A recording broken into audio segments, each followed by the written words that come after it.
नमस्कार दोस्तों, स्वागत है आपका इस नए वीडियो में। हमारी ज़िंदगी में कई बार हम खुद को एक मुश्किल घड़ी में पाते हैं। कई बार हमें बड़े फैसले लेने पड़ते हैं, लेकिन हमें ये नहीं पता होता कि वो सही है या गलत। क्या उस फैसले का परिणाम हमारे जीवन में खुशियाँ लाएगा या मुसीबत। लेकिन कई बार हमारे पास निर्णय लेने की सुझाव नहीं होते और हम जल्दबाजी में फैसला कर लेते हैं, और उन फैसलों की वजह से हमारी ज़िंदगी सुखमय हो सकती है या फिर हमारी ज़िंदगी नरक से भी बढ़कर हो सकती है। इसलिए सही फैसला लेने की क्षमता हमारे जीवन में सफलता हासिल करने के लिए आवश्यक है। तो चलिए आज की इस बोध कहानी के माध्यम से जानते हैं कि जीवन में सही फैसले कैसे लिए जाएं, और यह भी कि सही निर्णय लेने के तरीके कौन से हैं। तो बिना किसी देरी से कहानी शुरू करते हैं। दोस्तों, कई साल पहले की बात है। एक छोटे से राज्य में एक बौद्ध भिक्षु निवास कर रहे थे, जिन्हें सभी जगहों पर उनके ज्ञान के बड़े चर्चे थे। वो बौद्ध भिक्षु बहुत ज्ञानी थे। उनके पास लोग बहुत दूर दूर से आते थे ताकि वे उनसे अपनी समस्याओं का समाधान प्राप्त कर सके। उनके पास कोई भी कैसी भी समस्या लेकर क्यों न आए, वह समस्या का समाधान अवश्य करते थे। जब भी वह किसी की समस्या सुनते तो उस समय समस्या को बड़े ध्यान से सुनते, समझते, उसमें लीन हो जाते, और उसके बाद कुछ देर के लिए वो आंखें बंद करते और समस्या के बारे में अच्छे से सोच विचार करते और उसके बाद उसका समाधान देते। ऐसे में कोई भी व्यक्ति उनके बारे में केवल एक ही बात सोचता था, शायद इन साधु के पास कोई ऐसी चमत्कारिक शक्तियाँ हैं जिससे ये समाधान पूछते हैं और उसके बाद हमें वो समाधान बताते हैं। एक बार एक युवक ने उन महाराज से पूछा, क्या आपके पास ऐसी कोई चमत्कारिक शक्तियाँ हैं जिसके कारण आप हमारी समस्याओं का समाधान करते हैं, या आपके पास ऐसी कोई दिव्य दृष्टि है जिससे आप हमारी समस्याओं का समाधान खोज पाते हैं। उस युवक की यह बात सुनकर वो साधु जोर जोर से हंसने लगे, लेकिन उन्होंने उस युवक की बात का कोई जवाब नहीं दिया। उसके कुछ ही दिनों बाद उस राज्य में एक बड़ी अजीब सी घटना घटी। उस राज्य में एक बुढ़िया औरत रहा करती थी जो अपने पूरे घर में अकेले रहती थी। उस राज्य से होकर 4 मित्र अपने घर की ओर जा रहे थे। वे लोग दूसरे नगर में काम करके पैसा इकट्ठा करके अपने गांव की ओर जा रहे थे। यह बात बहुत पुराने ज़माने की है, जब यातायात के साधन ना हुआ करते थे, इसलिए वे लोग पैदल ही यात्रा किया करते थे। इसी कारण वे चारों मित्र अपने अपने धन को इकट्ठा करके अपने गांव की ओर प्रस्थान कर रहे थे। उन चारों ने अपना अपना धन एक छोटी सी पोटली में रखा था और उस पोटली में उन सबकी सारी कमाई थी। तभी उन चारों मित्रों में से एक मित्र कहता है, मित्रों, इस तरह से यदि हम अपना धन अलग अलग रखेंगे तो इससे हमारा धन चोरी हो सकता है। क्यों ना हम सब सारा धन एक ही पोटली में रख दें, जिससे हम सब इस पर ध्यान भी दे सकेंगे और हमारा धन सुरक्षित भी रहेगा। और जब हम अपने गांव पहुंच जाएंगे तो हम वहां पर अपना अपना हिस्सा इसमें से ले लेंगे। उन तीनों मित्रों ने उस युवक की बात मान ली और वे भी सभी मिलकर अपना धन एक ही पोटली में रख देते हैं और वे सभी मिलकर अपने गांव की ओर आगे बढ़ते हैं। चलते चलते काफ़ी समय बीत चुका था और अब रात्रि होने लगी थी। तभी आगे चलकर रास्ते में उन्हें एक घर दिखाई दिया जहाँ पर एक बूढ़ी औरत रहा करती थी। रात्रि का समय भी हो चुका था और उन चारों मित्रों को रात रुकने के लिए कोई ना कोई जगह की आवश्यकता थी। ऐसे में उन चारों ने मिलकर यह योजना बनाई कि वे लोग आज रात्रि इस घर में ठहर जाएंगे। वे चारों लोग उस घर की ओर आगे बढ़ते हैं। उस घर का दरवाज़ा खटखटाते हैं। तभी सामने से एक बूढ़ी औरत दरवाज़ा खोलती है और उन चारों मित्रों में से एक मित्र हाथ जोड़कर उस बूढ़ी औरत से कहता है, माता जी, हम अपने गांव की ओर जा रहे थे, लेकिन यह रास्ते में ही रात हो गई। अब हम इतनी रात में सफ़र नहीं कर सकते, इसलिए हमारी आपसे विनती है कि हम आपके यहाँ पर एक रात रुकना चाहते हैं। सुबह होते ही हम यहाँ से चले जाएंगे। उस बूढ़ी औरत ने काफ़ी देर सोच विचार किया और उसके बाद वह बूढ़ी औरत कहती है, ठीक है, तुम सभी आज रात के लिए यहाँ पर रुक सकते हो, मुझे कोई दिक्कत नहीं। मैं खाना बनाने जा रही हूँ, कहो तो तुम लोगों के लिए भी बना दूँ। उन चारों ने सहमति जताते हुए कहा, हाँ बिल्कुल। उसके बाद उन चारों मित्रों ने धन की पोटली उस बूढ़ी औरत को थमा दी और कहा, माता जी, इस पोटली में हमारे साल भर की कमाई है। हम चारों ने अब तक अपना सारा कमाया हुआ धन इस पोटली में रखा है और हम इसे आपको सौंपते हैं क्योंकि ये हम चोरों से ज़्यादा आपके पास सुरक्षित होगा। हम बस इतना चाहते हैं कि हम चारों में से कोई एक व्यक्ति लेने आए तो आप इस पोटली को उसे मत देना जब तक कि हम चारों एक साथ इस पोटली को लेने न आए। तभी वह बूढ़ी औरत कहती है, ठीक है बेटा, यदि तुम चारों एक साथ आओगे तभी मैं इस पोटली को आपको सौंपूंगी। और वैसे भी आप लोग तो सुबह यहाँ से चले जाने वाले हो, आपको सुबह ही यह पोटली थमा दूंगी। वह धन की पोटली उस बूढ़ी औरत को थमाकर चारों मित्र निश्चित हो जाते हैं। अब उनका धन सुरक्षित है और वे लोग खाना खाकर सो जाते हैं। अगली सुबह जब वो चारों उठते हैं तो सभी लोग अपनी आगे की यात्रा के लिए तैयारियां शुरू कर देते हैं। उन चारों नौजवानों में से एक नौजवान थोड़ा सा बदमाश था। वो अपने उन तीनों मित्रों से कहता है, भाइयों, इस बूढ़ी औरत ने हमें रात भर खातिरदार की, हमें अच्छा भोजन खिलाया, सोने के लिए अच्छी जगह दी, रात भर यहाँ सर छुपाने के लिए एक अच्छा मकान दिया और हमने अब तक उसके लिए कुछ नहीं किया। वह बूढ़ी औरत अकेले ही खेतों में काम कर रही है। क्या हम सभी यहाँ से जाने से पहले इस बूढ़ी औरत की मदद नहीं कर सकते? उस बदमाश नौजवान ने मन ही मन यह योजना बना ली थी कि वह किसी तरह से भी उस बुढ़िया से पोटली हासिल करके ही रहेगा।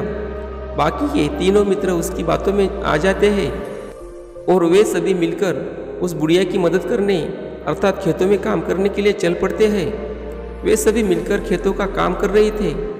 तभी वो बदमाश नौजवान अपने बाकी तीनों मित्रों से कहता है, मित्र, मुझे जोरों की प्यास लग गई है, मैं ज़रा उस बूढ़ी औरत से पानी मांग कर लाता हूँ। वो बाकी मित्र भी अब काफ़ी थक चुके थे, उन्हें भी जोरों की प्यास लगी थी, इसलिए वो तीनों मित्र उसे वहाँ से जाने की अनुमति दे देते हैं। जैसे ही वो बदमाश उस बूढ़ी औरत के पास पहुँचता है, वह उस बूढ़ी औरत से कहता है, माता जी, अब हम यहाँ से जा रहे हैं, कृपया करके हमारे धन की पोटली हमें वापस दे दे। इस पर बूढ़ी औरत कहती है, नहीं, जब तक तुम चारों एक साथ न हो तब तक मैं ये पोटली किसी को नहीं दे सकती। तुमने तो कहा था कि जब तक हम चारों एक साथ ना हो तब तक ये पोटली किसी को नहीं देनी है। तभी वो बदमाश उन तीनों की तरफ इशारा करते हुए कहता है, तब उन तीनों ने सोचा कि हमारा मित्र हमारे लिए पानी लाना चाहता है, इसलिए वो हमसे आज्ञा मांग रहा है। तभी उन तीनों मित्रों ने इशारे में से उस युवक से कहा, हाँ ठीक है, ले आओ। ये देख, उस बुढ़िया को ये लगने लगा कि अब ये चारों यहाँ से जा रहे हैं और ये अपनी पोटली मांग रहे हैं, इसलिए वो बुढ़िया ने वो पोटली लाकर उस बदमाश के हाथों में रख दी और वो बदमाश उस पोटली को लेकर वहाँ से चला गया और बाकी के तीनों मित्र अपने खेत के काम में व्यस्त हो जाते हैं। कुछ देर के बाद जब वो तीनों खेत का काम करके वापस लौटते हैं और बुढ़िया से कहते हैं, माता जी, हमारा मित्र जो यहाँ पानी पीने आया था वो कहाँ गया? इस पर वो बुढ़िया कहती है, क्या वो पानी पीने आया था और वो कह रहा था कि हम चारों जा रहे हैं, कृपया करके हमारे धन की पोटली हमें थमा दे। तब तीनों बड़े आश्चर्य होकर उस बुढ़िया से कहते हैं, माता जी, हमने भला कब कहा वो पोटली मांगी थी? हमने तो प्यास लगी थी और हमने पानी के लिए इशारा किया था। तब भी वो बूढ़ी औरत उन तीनों से कहती है, परंतु अब तो वो पोटली लेकर जा चुका है। तभी वो तीनों मित्र सर पकड़कर रोने लगते हैं और कहते हैं, माता जी, उसमें हमारा सारा कमाया हुआ धन था जो वो अकेले लेकर भाग चुका है। हमने तो आपको कहा था कि जब तक हम चारों एक साथ ना आए तब तक आपको वो पोटली किसी को नहीं देनी है, फिर आपने ऐसा क्यों किया? इसमें आपकी ही गलती है। हमने आपको उस पोटली की हिफाजत के लिए रखा था और आपने उसे एक ऐसे आदमी के हाथों में थमा दिया जिसने हमारा सारा धन हमसे लूट लिया। हम बर्दाश्त नहीं करेंगे, हम राजा के पास जाएंगे और राजा से आपकी शिकायत करेंगे, न्याय की मांग करेंगे। अब तो इस बात का राजा ही फैसला करेगा। तीनों नौजवान क्रोधित होकर राज दरबार में पहुंच जाते हैं और अपनी सारी समस्या उन राजा को बता देते हैं।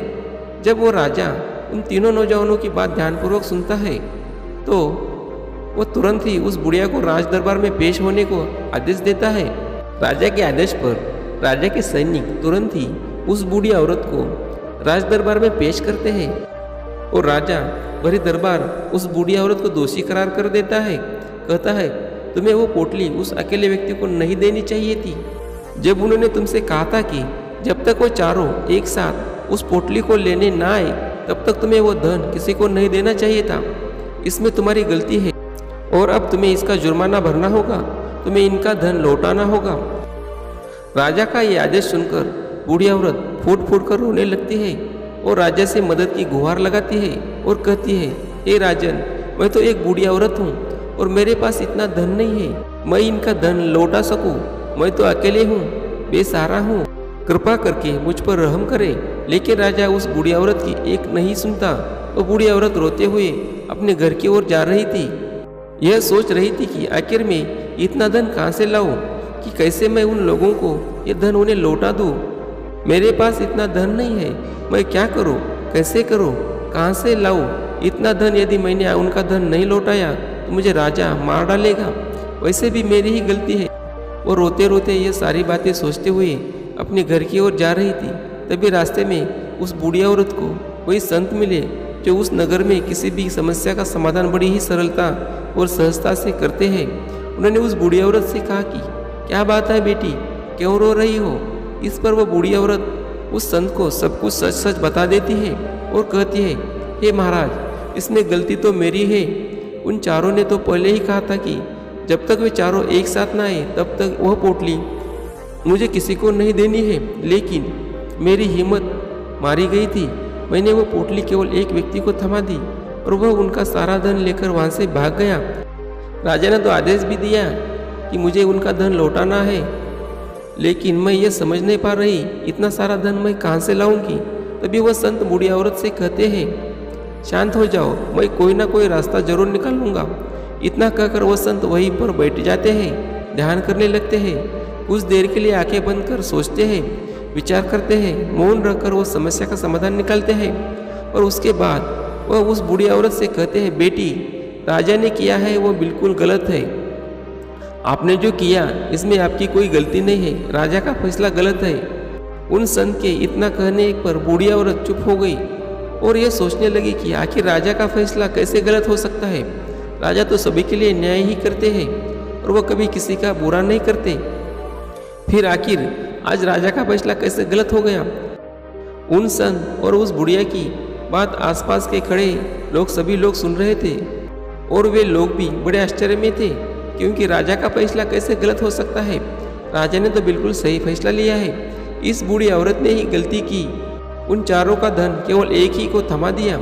ऐसे में इस बुढ़िया को उनका धन लौटाना नहीं चाहिए था। ऐसे में इस बुढ़िया को उनका धन तो लौटाना ही चाहिए। राजा ने गलत फैसला कहाँ किया। तभी वह संत उस बूढ़ी औरत से कहते हैं, जाओ और राज दरबार में कह दो कि हे राजन, आपका फैसला गलत है। वो सही क्या है, गलत क्या है, इसका फैसला मैं करूँगा। पहले तो बूढ़ी औरत इतनी हिम्मत ही नहीं जुटा पा रही थी कि वह राज दरबार में जाकर बड़े राज दरबार में राजा को यह कह सके कि राजन, आपका फैसला गलत है। लेकिन जैसे तैसे उसने हिम्मत जुटाई और वह वापस राज दरबार लौटी। उसने डरते हुए भरे राज दरबार राजा से बड़ी थर्रा आवाज में कहा, हे राजन, आपने जो फैसला किया है वो फैसला गलत है। इतना कहकर उसने राजा को सारी बात सच सच बता दी। उस बूढ़ी औरत की बात सुनकर राजा बहुत क्रोधित हुआ। राजा ने उस बूढ़ी औरत से कहा, कौन है वो संत जिसने मेरे फैसले को गलत बताया। क्या उन्हें नहीं लगता कि मैंने सही निर्णय लिया है। मैं हर रोज कोई निर्णय लेता हूँ, कई फैसले करता हूँ, लेकिन आज तक कभी किसी ने मुझसे यह नहीं कहा कि मेरा फैसला गलत है। यदि उन संत ने मुझे सही फैसला ना सुनाया, उन्हें फांसी की सजा दे दूंगा। ये बात पूरे नगर में फैल गई। सभी लोग ये जानने के लिए हैरान थे कि आखिर वो साधु ऐसा कौन सा है फैसला सुनाने वाले हैं जो राजा से भी उचित होगा, जिसमें सबके लिए न्याय होगा। राजा ने सैनिकों को तुरंत आदेश दिया कि जाओ और संत को राज दरबार में लाओ। राजा की आज्ञा के अनुसार वे सैनिक तुरंत ही उन संत को लेने के लिए निकल पड़े। वे लोग कुछ ही देर बाद उन संत को लेकर राज दरबार में पहुंचे। राज दरबार में सभी लोग उपस्थित थे और सभी लोग उन संत के फैसले का इंतजार कर रहे थे। उन संत को देखकर राजा कहता है, महाराज, आपका ऐसा क्यों लगता है कि हमने जो फैसला किया है वो गलत है। इस बुढ़िया ने ये वादा किया था कि वो चारों लोगों को एक साथ ही वो पोटली थमा देगी। फिर आखिर उसने अपना वादा क्यों तोड़ा, इसने ये गलती क्यों की। इसने केवल एक ही को पोटली थमा दी, वो उनका सारा धन लेकर यहाँ से भाग गया, तो क्या इसमें इसकी गलती नहीं है? क्या इससे इनका धन नहीं लौटाना आना चाहिए? इस पर वो साधु बड़ी विनम्रता से राजा से कहते हैं, हे राजन, ये आपका फैसला था, लेकिन मैं आपसे कुछ कहना चाहता हूँ। इस पर राजा कहता है, ठीक है, कहिए, आप क्या कहना चाहते हैं? इस पर वह साधु बड़ी विनम्रता से राजा से कहते हैं, हे राजन, जैसा कि वादा किया गया था, ये पोटली एक साथ उन चारों को ही दी जाएगी। तो अभी तो ये केवल 3 है, चौथा कहाँ है? तो इनसे कहिए कि यह लोग यहाँ से वापस जाए और अपने उस चौथे मित्र को यहाँ लेकर आए, तभी इनका धन वापस किया जाएगा। और वादा भी ऐसा ही किया गया था कि जब तक चारों लोग एक साथ ना हो, तब तक उनका धन उन्हें नहीं लौटाया जाएगा। और यदि ये बूढ़ी औरत इन तीनों को धन लौटा देती है, तो यह बूढ़ी औरत अपना वादा तोड़ देगी, और यह सही नहीं है। यदि आप चाहते हैं कि इनका धन लौटा जाए, तो पहले इनसे कहिए कि यह लोग जाए और अपने उस चौथे मित्र को यहाँ पर वापस ले आए। उस राज दरबार में हर कोई इस बात को सुनकर बहुत खुश हुआ। सभी ने उन संत की बहुत तारीफ की। राजा भी उन संत के इस फैसले से पूरी तरह से सहमत था। राजा तुरंत ही उन संत के सामने सिर झुका लेता है और हाथ जोड़कर उनसे कहता है, हे महाराज, आपका यह फैसला इतना सही कैसे हो सकता है? आखिरी बात मेरे दिमाग में आई क्यों नहीं? मैंने इस बात को इस तरह से सोचा क्यों नहीं? तभी वह साधु उस राजा से कहते हैं, हे राजन, आपके पास और भी काम होते हैं। आप दिन भर व्यस्त रहते हैं और आपको जल्दबाजी में फैसले लेने पड़ते हैं। आपने इस मामले को सुना समझा, लेकिन इसे देखने में आप गलती कर गए। इससे आपने केवल ऊपरी तौर पर देखा, आपने इसकी गहराई तक जाने का प्रयास तक नहीं किया। यदि आपने इस मामले की गहराई को देखा होता, समझा होता, तो आप भी इस नतीजे पर आते। जब तक हम किसी मामले की गहराई तक नहीं जाते, तब तक हम उसका सही समाधान नहीं निकाल ले सकते। लेकिन हम में से अधिकांश लोग तो अपने फैसले केवल जल्दबाजी में लेना चाहते हैं, भले ही वो मामला कितना भी गंभीर क्यों ना हो। हमें तो बस अपना हक चाहिए, हमारा नाम होना चाहिए, भले ही फैसला हमारे लिए आगे चल नुकसानदायक क्यों ना हो। लेकिन हम तो उस मामले की गहराई तक जाने के लिए सोचते तक नहीं। तभी वो राजा उन संत के कहता है, हे महाराज, क्या आपके पास कोई दिव्य शक्तियाँ है? क्या आपके पास ऐसी कोई चमत्कारिक शक्ति है जिसे आप सवाल करते हैं और बदले में वह आपको जवाब देती है, जिस कारण आप सटीक और सही समाधान बता पाते हैं? राजा की यह बात सुनकर संत मुस्कुराने लगे और राजा से कहते हैं, हे राजन, ये सवाल मुझसे कई लोगों ने पूछा है और मैंने कभी किसी का कोई जवाब नहीं दिया, लेकिन आप इस राज्य के राजा हैं, इसलिए मैं आपके इस प्रश्न का उत्तर देता हूँ। आप में से कई लोगों का यह ऐसा लगता है कि मेरे पास कोई ऐसी शक्तियाँ हैं जिससे मैं बात कर सकता हूँ, जिसमें मैं कोई भी समस्या का समाधान पा सकता हूँ। लेकिन मैं आप लोगों को एक बात सच सच बता देता हूँ, मेरे पास ऐसी कोई शक्तियाँ नहीं है। मैं तो केवल हर मामले की गहराई तक सोचता हूँ, उस बात पर विचार करता हूँ, और जब मैं विचार करता हूँ तो मेरे सामने कई सारे समाधान आते हैं, और जो समाधान मेरे सामने आते हैं मैं उन पर भी विचार करता हूँ, उनके बारे में भी गहराई तक जाता हूँ। और जब मुझे लगता है कि इस समस्या का समाधान यह होना चाहिए, तभी मैं समाधान उस व्यक्ति को देता हूँ ताकि वह अपनी समस्या का समाधान कर सके।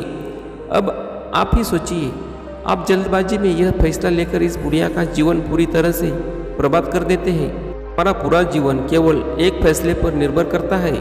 यदि वो फैसला सही हुआ तो हमारा जीवन अच्छा बन जाएगा, और यदि वो फैसला गलत निकला तो हमारा जीवन नर्क से भी बदतर हो जा सकता है। इसलिए यदि आप सही और सटीक फैसला लेना चाहते हैं तो आपको मौन रहना सीखना पड़ेगा। मौन रहकर उस पर विचार करना सीखना होगा, क्योंकि हमारे फैसले ही हमारा भविष्य तय करते हैं, हमारी ज़िंदगी का अगला पड़ाव तय करते हैं। फिर चाहे वो फैसले छोटे हो या बड़े, वे हमारी ज़िंदगी को निर्धारित करते हैं।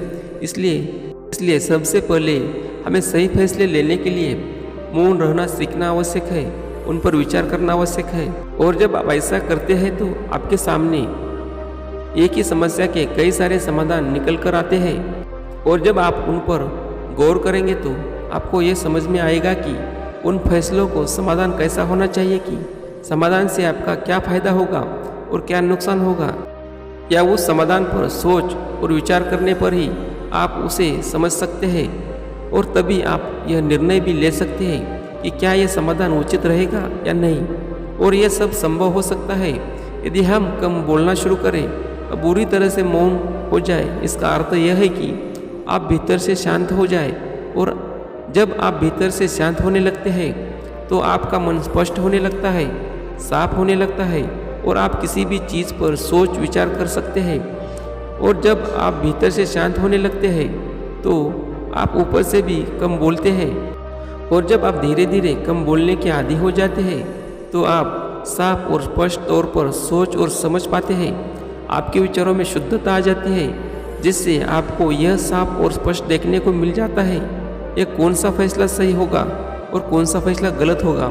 आपको उस परिस्थिति में क्या करना चाहिए और क्या नहीं करना चाहिए। लेकिन हम में से अधिकांश लोग अपने आप को ही सही साबित करने के लिए, अपने आप को ऊंचा साबित करने के लिए अत्यधिक बोलते हैं, और इतना बोलते हैं कि हर कोई उनकी बातों को गंभीरता से नहीं लेता। उन्हें ऐसा लगता है कि मानो ज़्यादा बोलना ही हमारे लिए हमारा शस्त्र है, लेकिन वो ये भूल जाते हैं कि वो अत्यधिक बोलकर मूर्ख बन रहे हैं। लोग हमारा मजाक बनाते हैं, हमें मूर्ख समझते हैं, हम में से दूर रहने लगते हैं क्योंकि उन्हें हमारी बकबक अच्छी नहीं लगती। लेकिन जब आप भीतर से शांत होने का प्रयास करते हैं और धीरे धीरे भीतर से शांत होने लगते हैं तो आप खुद कम बोलना शुरू करते हैं। तब आप अपने आप को बहुत अच्छी तरह से समझना शुरू कर देते हैं, अपने आप पर अच्छी तरह से विचार करना शुरू कर देते हैं। तब आपको ये बात भी बहुत अच्छी तरह से समझ में आने लगती है कि जो हम बेकार की बकबक करते हैं उस पर हमारे शरीर के बेवजह कितनी सारी ऊर्जा यूं ही व्यर्थ हो जाती है, नष्ट हो जाती है, जिसे हम चाहते हैं कि किसी जरूरी काम में लगा सकते हैं, फैसले लेने में लगा सकते हैं, जिससे हम तनाव मुक्त रह सकते हैं और हमें अच्छी नींद भी आ सकती है। और यदि आप इसी प्रकार सोच विचार फैसले लेना शुरू करते हैं तो आपका मस्तिष्क भी अच्छी तरह से काम करने लगता है, और आपका मस्तिष्क पहले से भी ज़्यादा शक्तिशाली हो जाता है। और इसका एक बहुत अच्छा उदाहरण भी आपको मैं बता जाऊंगा। जब आप स्कूल में पढ़ते थे या फिर आज भी आप पढ़ रहे हो तो आपने देखा होगा कि जो बच्चे होनहार होते हैं, होशियार होते हैं, वे लोग बहुत कम बातें करते हैं और अपना समय सही चीज़ों में लगाते हैं। वो अधिकांश अपना समय मौन होकर ही बिताते हैं। इसी वजह से वो पढ़ाई करने में बहुत तेज होते हैं। वो जो कुछ भी पढ़ना चाहते हैं वो उसे याद कर लेते जाते हैं। लेकिन वहीं पर दूसरी तरफ जो लोग बहुत अधिक बोलते हैं, यदि आप उन्हें पूरी 24 घंटे भी दे दें तो भी वो उस तरह से उन चीज़ों को याद नहीं रख सकते जिस तरह से वे मौन रखने वाले बच्चे उन बातों को याद कर लेते हैं। और महान चाणक्य ने भी यही कहा कि जो व्यक्ति यह समझ जाता है कि उसे कब, कहाँ और कितना बोलना चाहिए, उस व्यक्ति को सफल होने से कोई नहीं रोक सकता। आप इतिहास उठाकर देख सकते हैं, आज तक जो भी लोग महान हैं, जो लोग भी सक्सेसफुल बने हैं, उन लोगों की आदत बहुत कम बोलने की है। उनका पूरा ध्यान केवल अपने लक्ष्य पर होता है और अपना पूरा समय वो अपने लक्ष्य को पाने में ही लगा देते हैं। इसलिए आपको भी यह आदत अपने जीवन में उतारना चाहिए। और कम बोलने का अर्थ यह नहीं कि आप ऊपर से कम बोलें, बल्कि आप भीतर से कम बोलिए, भीतर से ही शांत रहिए। यदि आप रोज इसका अभ्यास करते हैं तो केवल कुछ दिनों में ही इससे होने वाले लाभ आपको आपके सामने नजर आने लगेंगे। दोस्तों, आपने आज इस वीडियो से क्या सीखा वो मुझे आप कमेंट बॉक्स में बता सकते हैं। इसी के साथ मैं उम्मीद करता हूँ कि आपको आज की वीडियो पसंद आई होगी, तो इस वीडियो को अपने दोस्तों के साथ ज़रूर शेयर करें और उसी के ठीक बाद चैनल को सब्सक्राइब करें। तो चलिए फिर मिलते हैं ऐसी ही एक और नई वीडियो में और एक नए मैसेज के साथ। तब तक के लिए अपना ख्याल रखें। धन्यवाद दोस्तों।